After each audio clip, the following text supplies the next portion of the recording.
The humped hull of the mech looked like the carcass of some gigantic fossilized beast, except instead of horned plates, its hide was covered in corroded armor slabs, streaked all over with rust. May slowly walked around it, her sturdy boots sinking slightly into the hot, grayish-red sand. When she returned to her starting point, her face showed disappointment. "Sealed?" Anatol asked. "Figures. Not only is it probably a dud, but it would take a hell to crack it open. We should have stayed in the rotten valley. Still plenty left to dig up there. Ahmed promised to get me an old blueprint of the underground factories. He says there are still unexplored workshops from before the war. That's some real chance to hit the jackpot." "I know his real chances," May grumbled. "I'm not a kid anymore to go chasing treasure maps. Have you ever heard of one of those being the real thing?" "Well, there's a first time for everything," Anatol shrugged. "But we've been driving for nearly 2 days, and for what? Ancient heap of scrap metal. The insides are probably long rotten, and on top of that, it's armored. We'll end up spending more on burner fuel just to get inside. You do remember we're outside the perimeter, right?" May waved him off. "Oh, come on. No runner packs have been spotted within the big circle for over a year. I think last year's raid scared them off for good. Look at this thing. Fascinating. I've never seen anything like it, not even in the old databases." Anatol snorted. "Sure, you didn't. Some prehistoric junk. It's probably been lying here since the first prohibition, if not earlier. What are we even going to do with it? I'm not sure we can even sell it for raw scrap. It wouldn't pay off." But May was barely listening. "If only I could take just one peek," she murmured, kneeling beside the mech and pressing her palm against its old armor. "There has to be some kind of clue." Anatol sighed and got up from the granite boulder he had been sitting on. "I'll go get the cutter," he said, looking like a man sentenced to a serious punishment, maybe not capital, but shameful and unpleasant. "But if this turns out to be a dud, you'll be the one asking Brosich for a loan. He's already twitchy whenever he sees me." "Wait." May jumped to her feet and strode over to the bag she had left a little way off. Reaching into the canvas depths, she pulled out a golden-silver sphere the size of a large apple and tossed it lightly in her palm. Anatol froze, as if rooted to the ground, his mouth falling open in shock. "Where did you get that?" "Damn it, May. A functional crawler, for Big Rust's sake. Why the hell did you drag me here when you had a treasure like this? That's a fortune.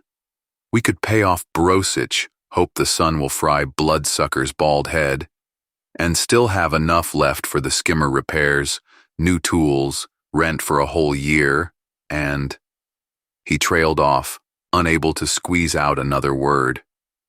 "I know," May said calmly. Her tanned face, with high cheekbones and surprisingly blonde eyelashes framing her gray eyes, took on a resolute expression. "But I have a better idea."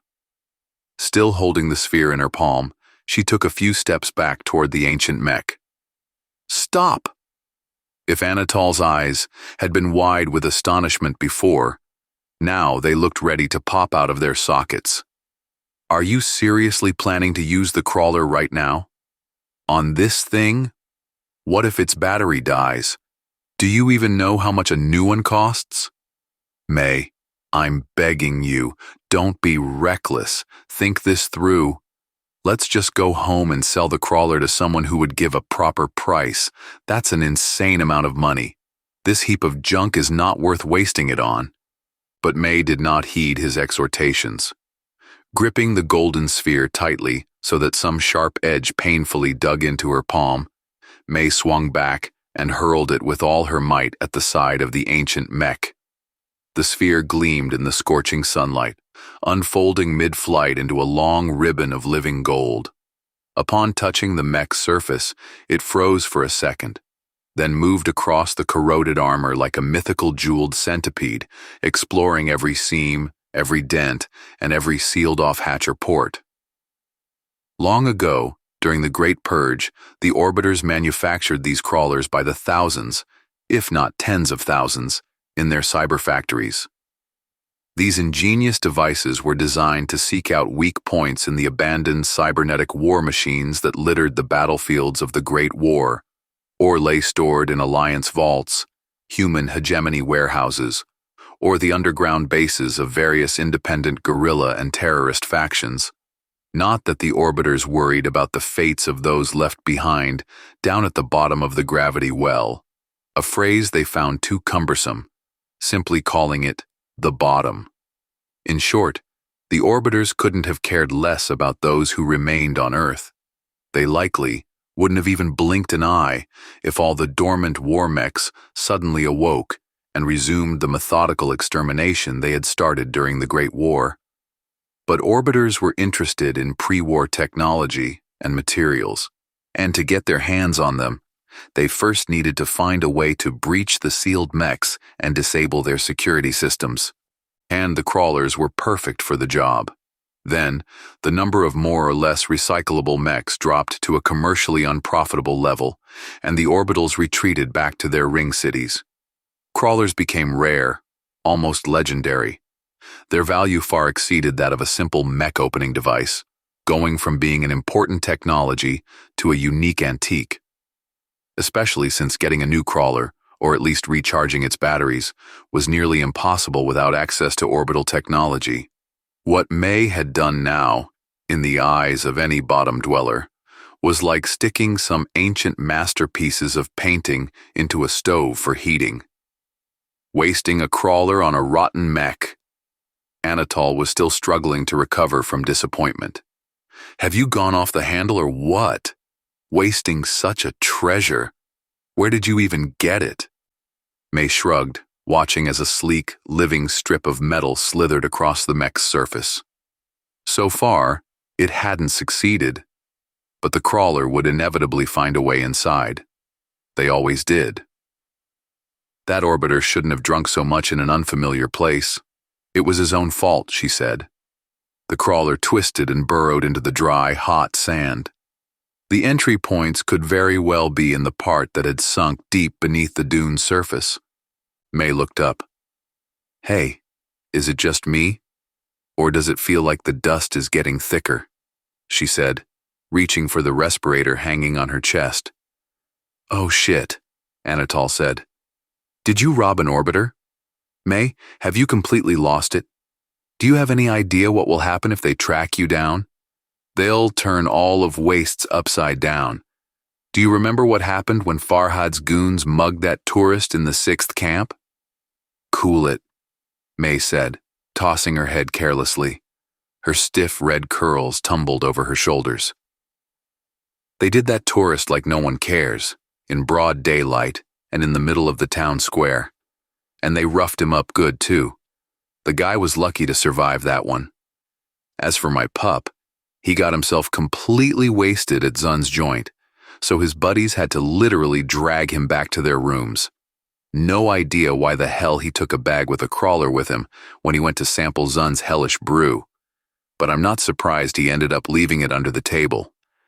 So I just picked it up. Not that he even saw me while he was drinking himself out of his wits. I was sitting in the far corner, you know, at that table behind the column.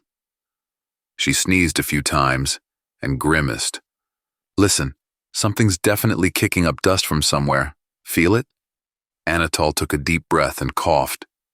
Seems like it. He nodded. Strange. The forecast was clear. Some wind, but no dust fronts. Where could it be coming from? He suddenly fell silent and tensed. Mech was about to say something else, but Anatol stopped her with a gesture, listening. The expression on his weathered face shifted from irritated frustration to sharp concern. Then, he sprang to his feet, slinging his automatic needle gun from his back and racking the slide. Skimmers! He snapped. Mech immediately yanked her pistol from its thigh holster. At least 3, maybe more, moving in slow from the northwest. Anatol pointed toward a spot obscured by the bulky frame of the mech. Hold it. Mech, who was about to peek out from behind the mech, froze and glanced back at him. "We're in nobody's lands," Anatol said in a low voice.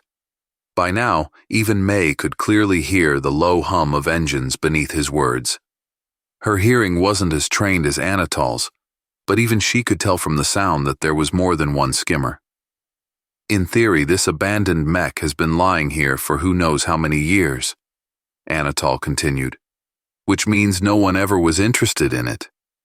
But I've heard rumors that we've been getting guests lately." "Guests?" May's gaze darted between the top of the mech, blocking her view, and the spot where the crawler had buried itself in the sand, searching for an access point into the ancient machine. "From the northern wastes," Anatol said. "Scrap raiders. Word is, they've been spotted a few times digging up old storage sites for leftover metal. They take what we don't need, rusted support beams, broken down chassis, anything. But not only scrap." He trailed off. May didn't respond. She knew exactly what else the raiders from the northern fortress cities hunted for, sometimes with even more enthusiasm than old metal. Slaves. Damn it. Of all things, they had left the skimmer a 15-minute walk from here. It had seemed like a good idea at the time, hiding the small craft in the shade of an overhanging cliff so the midday sun wouldn't turn it into an anti-grav frying pan. Now, there was nothing left to do but wait for the unknown visitors to make their intentions clear. May leaned against the mech's rough, rusty armor. Anatol stepped beside her, keeping his needler ready, though they both knew they were completely exposed and had little chance against several well-armed bandits. Suddenly, May grabbed Anatol by the elbow. "Feel that?" Anatol grinned. "You mean the shitstorm coming our way?" "Oh, absolutely. One of their skimmers has cracked generators. It hums like a disturbed beehive." May shook her head. "No, not that. The mech just twitched. I swear." Anatol cast a disdainful glance at the ancient hull. "May, it's just nerves," he said. "The only thing that could have moved here is the crawler. But the stupid thing is digging somewhere beneath this piece of shit. Stay focused. Where's your gun?" "You know I'm not much of a shooter," May said, raising the pistol. "I don't think that—" A thick cloud of dust bursting from behind the mech cut her off mid-sentence. There were 7 of them in total. 3 skimmers, each carrying 2 people, made for a pitiful yet surreal sight, even compared to May and Anatol's battered vehicle. At least the vehicle left at the damn cliff still retained its original factory configuration, and most of its key components, though repaired 1,000 times over, still corresponded to the specifications and blueprints. These, however, were clearly cobbled together from whatever spare parts had been available. One of them even seemed to have a hand-welded frame that bore no resemblance to any known skimmer model from the last 200 years. Paradoxically, these ramshackle machines commanded a certain respect. It must have taken serious ingenuity to assemble such a heap of antique scrap metal and actually get it to work. Their riders were just as striking. The rags they seemed to consider clothing were all torn and oily. But when the driver of the leading skimmer lowered a strip of tattered, grease-stained fabric from his face, a surprisingly modern respirator with dust filters and polarized goggles was revealed underneath. His passenger, cradling a military-grade automatic rifle from the days of the Great War, looked equally unsettling. The rifle, despite its age, appeared disturbingly well-maintained. Had May and Anatol been true desert wanderers, hardened by countless encounters and dangers, they might have been able to strike first and win the shootout. But that required ruthlessness, unshakable confidence, and perfect marksmanship, none of which they possessed. They were just small-time prospectors, combing through ruins and battlefields of the Great War for scarce relics. The moment was lost. Staring down the barrels of 6 guns, Anatol reluctantly lowered his needler. May unclenched her fingers, dropping the pistol onto the sand. There's nothing promising about being robbed and captured, but being shot dead is a worse bet by far.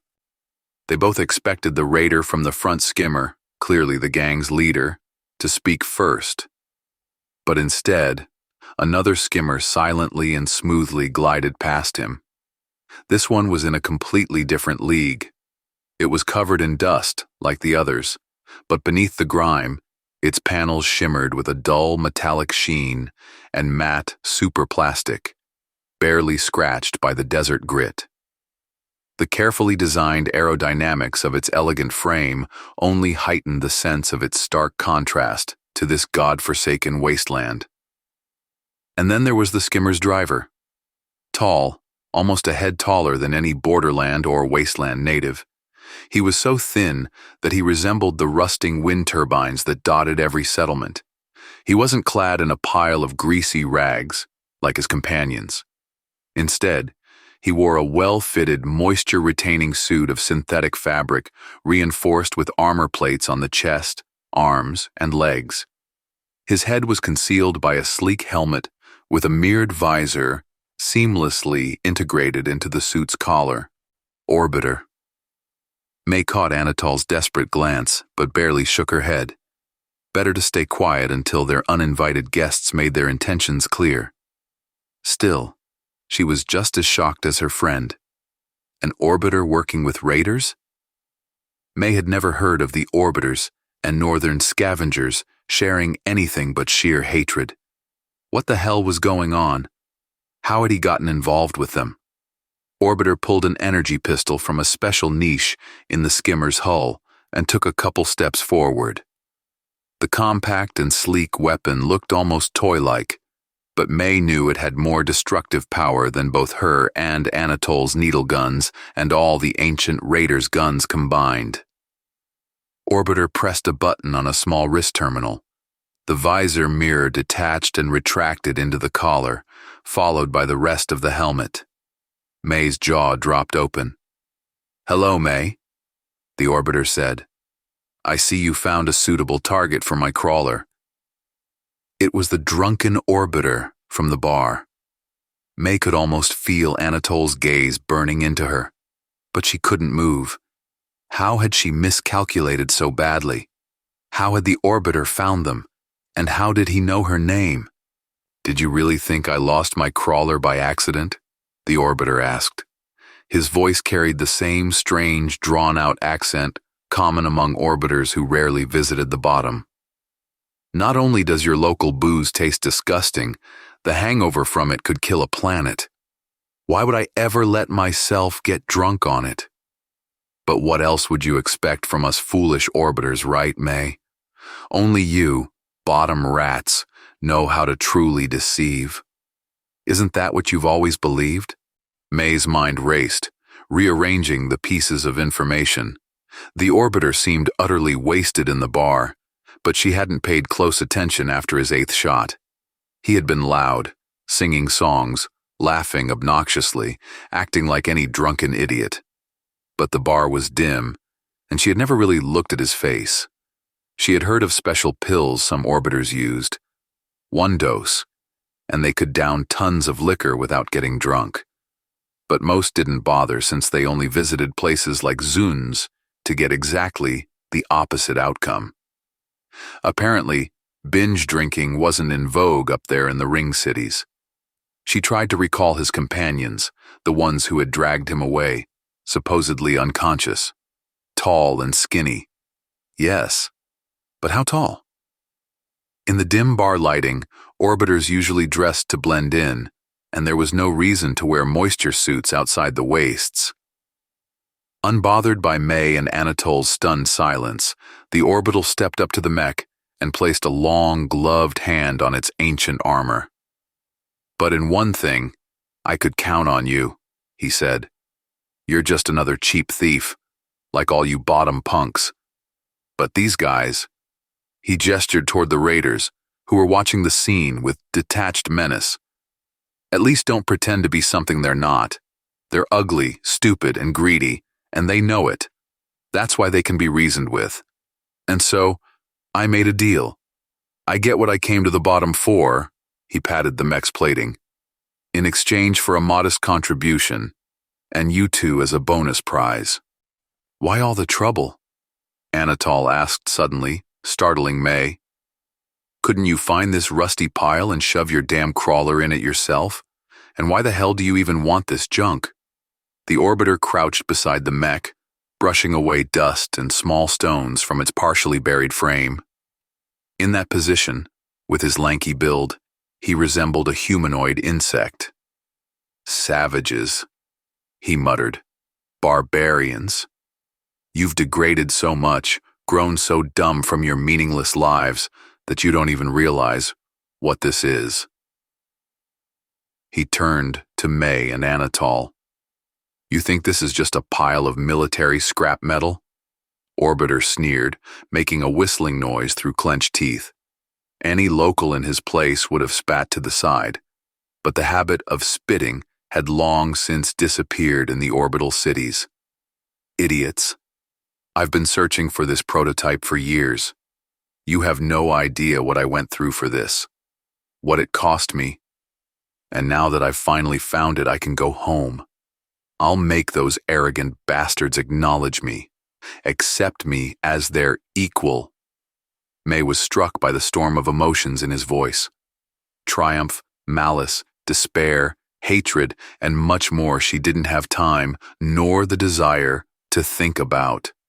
And all of it was clearly not directed at her or Anatol, and certainly not at the raiders, but at someone up there in one of the ring cities, or perhaps all of them at once. Orbiter turned his head westward toward the settlement hidden beyond the horizon. The sunlight gleamed on a small temple implant. A strip of pale skin resembling a scar stretched from the implant to the middle of his brow.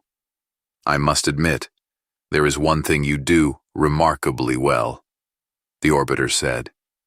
You scurry around these damn wastelands, searching for the remnants of a great civilization that you yourselves once destroyed, and you do it surprisingly efficiently. You are drawn to the legacy of the past, which you do not deserve, like vultures to carrion. That's why I decided to save myself some time and effort, and let you do all the work. The last thing I need is for my transition factor to be tainted by something as filthy as dredging the bottom. He suddenly fell silent, as if realizing he had said too much in front of those who shouldn't have heard it. But it was already too late. May, Anatol whispered. He's in exile. An outcast. He had a different implant. That's where the scar came from. He needs a trophy to return to his caste. But that means the mech must be very... May had already figured it out herself. The Orbiter's society was a complex caste system where status, wealth, and practically every aspect of life were strictly regulated according to one's caste affiliation. At the same time, however, the Orbiters retained some elements of meritocracy. In recognition of exceptional achievements, one could climb the caste ladder, though such occurrences were rare. Conversely, for wrongdoing, one could fall to the very bottom. For the orbiter who had tricked May, falling to the bottom of the gravitational well had been quite literal.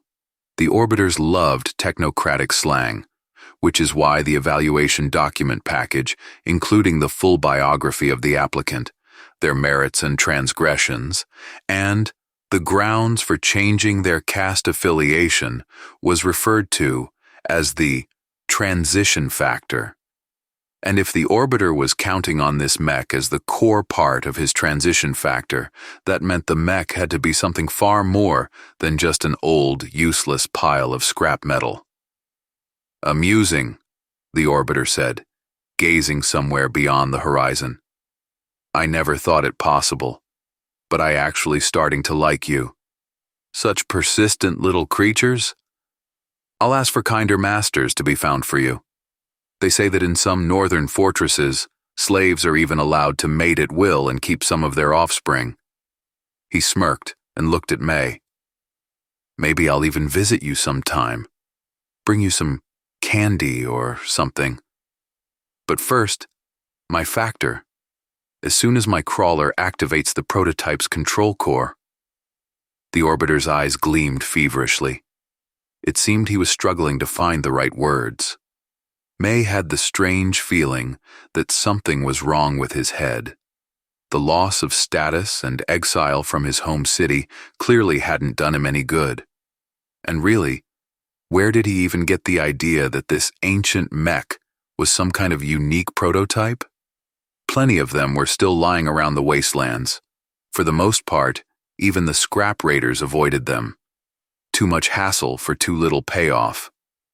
I was sure you'd rush to the first mech you could find as soon as you got a crawler, the orbiter continued. I just didn't expect it to be the one I needed. The Alliance technicians must have disguised it as a mass production model, and in deep preservation mode, there was no way to detect it. No emissions, no response to contact attempts. Only a crawler tuned to the prototype could recognize and activate it. And what do you know? You got it on the first try. If that isn't sheer dumb luck, but I couldn't scour the wastelands myself. It would take too long, and besides, such an act would stain my reputation. But now everything is going to change. Everything. You see, this isn't just some military mech. This is a Hornet-class interplanetary raider. With a trump card like this in my factor, I can demand any terms I want. I might not even need to trade it. I could take it myself, go to Phobos or the trans-Neptunian integral settlements, and establish my own. He kept talking, his words tumbling faster and faster, slipping into near incoherence, only confirming May's suspicions. But she was no longer looking at him. Behind the orbiter, the mech suddenly shuddered. At first, it moved almost silently, but then, from somewhere in its depths, came a bassy humming, and then the huge ancient machine tilted. A loud crack and grinding noise echoed through the air, and what May had thought was the mech's old corrosion-eaten armor suddenly fractured in countless places, crumbling away in large rusted flakes. Beneath it, bluish metal plating was revealed, its surface occasionally flickering with barely perceptible sparks from the energy shields. The mech swayed heavily, then lifted, hovering half a meter above the ground. The rusted shell and debris that had fallen from it tumbled down with a soft, rustling sound, rolling into the indentation the mech had pressed into the sand. The orbiter's face showed something akin to religious ecstasy, the same fervent trance May had seen in the zealots of the Blue Caves during their rites. He let out an inarticulate exclamation and stepped toward the mech. Apparently, the leader of the raiders, who, notably, seemed neither surprised nor unsettled by what was happening, took this as confirmation of the deal he had struck with the orbiter.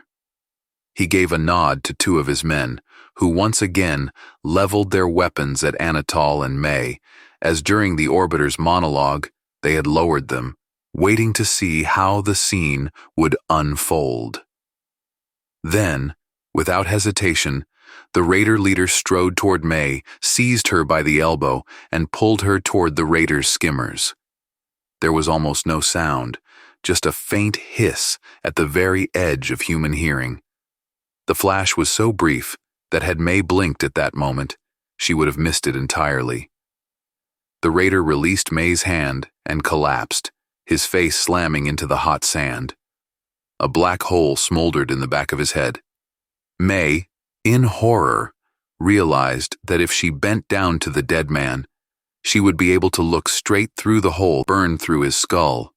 Two more shots flashed, and the raiders aiming at Anatol and May shared the fate of their leader. The rest froze in place, grasping what had just happened.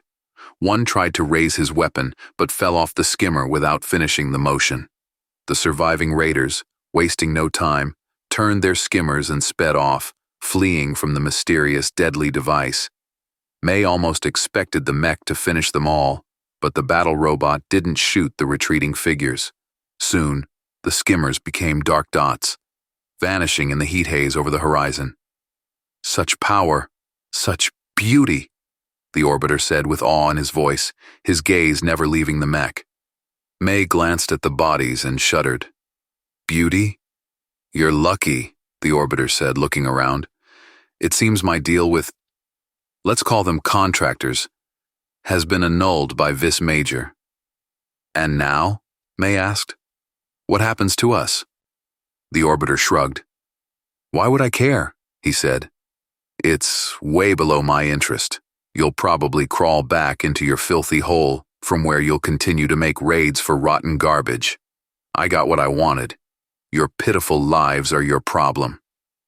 He waved his hand dismissively, as though bidding farewell to unpleasant company, and stepped toward the mech, and was thrown backward as if he'd run into an invisible wall.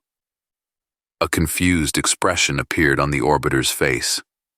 What the? He muttered, getting up and stepping forward again with a bit more caution. The only difference was that this time he stayed on his feet. What in the? What do you think you're doing, you tin can? He shouted. You're supposed to obey. The mech still hovered in the air, buzzing indifferently. Orbiter extended his long, thin arm forward, only to retract after touching the invisible wall. I activated you, he yelled. The crawler was tuned to me. Error. The mech's voice almost sounded human, though slightly monotonous. Initiating matrix does not match. What are you talking about? What error? The orbiter froze for a moment, glancing quickly at Anatol and Mei. I surveyed all the tech data. The crawler was tuned to me and me only, you bucket of bolts. I uploaded the data set with my code myself. Error. Initiating matrix present. Code upload updated in manual physical mode. Manual upload overrides all previous protocols. Orbiter blinked in confusion, while several panels on the mech's side unfolded, revealing a narrow passage lit by a soft, yellowish glow, directly in front of Mei. Ready to accept the bearer of the initiating matrix, the mech announced. And that's when Mei understood. The sting in her palm the moment she swung. Mei looked at her right palm, at the tiny puncture mark. The mech considered her its owner, commander. Her genetic code was now stored in the crawler's memory. Under regular circumstances, it would be enough to place a hand on the scanning panel, but the mech had been in deep stasis for over a century, and its camouflage had grown thick with grime, not to mention that the recognition system was most likely deactivated. The crawler had been specifically designed to connect to the mech's mainframe or any preserved systems and take control. An outcast orbiter had stolen the crawler somewhere and programmed it with his own code to take the mech for himself and buy his way back into one of the higher castes. And Mei, pricking her palm on the crawler's sampler, gave it a drop of her blood, which manually reprogrammed the crawler with her genetic code. And it recorded her code in the mech's memory. The mech was hers. Welcome aboard, said the mech. You can't, the orbiter screamed. These aren't real people. They're savages, barbarians, the mold from the bottom. They don't even know what real civilization is. They're meant to rot forever here, at the bottom. It's their fate. Not entirely understanding what she was doing, Mei stepped toward the mech. The orbiter watched her, his face burning with anger. His hand twitched toward his holster, but stopped, gripping the belt so hard that the knuckles went totally white. However, Mech noticed his move. Another flash had left a round, melted spot in the sand at the orbiter's boots. The mech said nothing, but the warning was clear without words. Mei! Anatol's desperate call stopped Mei, her foot already raised, to step onto the ramp. She turned to look at her friend. God, she almost forgot about him. Listen, she said, feeling absurd, as if she were having a conversation with a refrigerator. Could we take along another person? One passenger is allowed, the mech replied. Double approval is required. Mine and yours.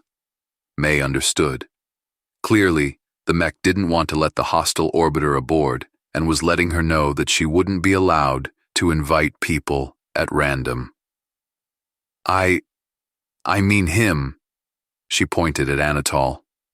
One passenger Anatol is allowed, the mech said. For a moment, May thought the orbiter might not hold back and start shooting, but he remained still. His face was contorted with emotion, and eyes were beginning to shine with unshed tears before he finally closed his helmet. Clearly, the orbiter didn't want the stinking savages to see his tears of impotent fury. You know, Anatol said a few moments later, I almost feel sorry for the bastard. He's truly desperate. They sat in the comfortable seats of a small but cozy compartment, which, lacking a better name, May had dubbed the cockpit. On the viewing screens, the tall, solitary figure of the orbiter towered over the dead raiders. He sold us into slavery to the raiders, May said. You'd have ended up on the fields, and I'd have gone to the brothel, working for about 15 years before they'd butcher us and feed us to other slaves. Yeah, but the replacement of passenger Anatol in current conditions is inadmissible, the mech said. But passenger Anatol has the right to leave. Shall I open the airlock? No, May answered. No way. Better let's get out of here. You can do that, can you? They didn't feel a jolt or any movement, but the image on the screens quivered and began to rapidly recede. 6 minutes until orbit, the mech said. Please specify further destination. A Hornet-class interplanetary raider, May recalled. Interplanetary. As I understand it, we have a major transition factor, she said to Anatol. But if the ring cities are populated with people like our friend down there, she pointed at the Earth, fading away in the distance. I'm not sure I'd want to live among them, and I don't feel like doing that caste stuff for life either, so... She winked at Anatol. How about those trans-Neptunian integral settlements? I've always wanted to see the world.